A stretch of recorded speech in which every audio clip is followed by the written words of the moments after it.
The reason for this film is kind of unique, actually. A number of years ago, we were making a kung fu video game. So we were looking for an artist to do some hand-drawn art panels that we would put into the game, and we learned about Dashong. He was living in New York at the time, and he had drawn Justice League comics, Star Wars comics, and he had also worked with Jin Yong, the leading kung fu novelist in China.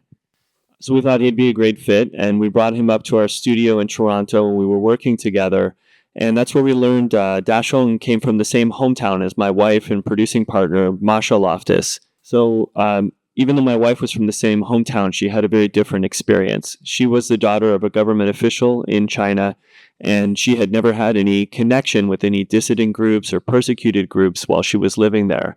So meeting Dashong and meeting people who were from her own city who had suffered this, and this was taking place in her hometown under her nose, but people weren't told about it, that really hit home for her. And she felt this was a story that really had to be told for the Chinese people. When I was in high school, I had a fascination with Eastern philosophy and meditation. And I had encountered Falun Gong in the late 90s before there was a persecution in China.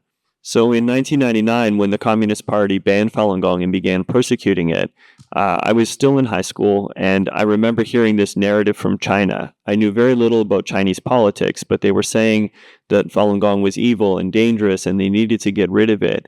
And I just could not reconcile what I was hearing with my own experiences with the practice and with the community. They were completely contradictory.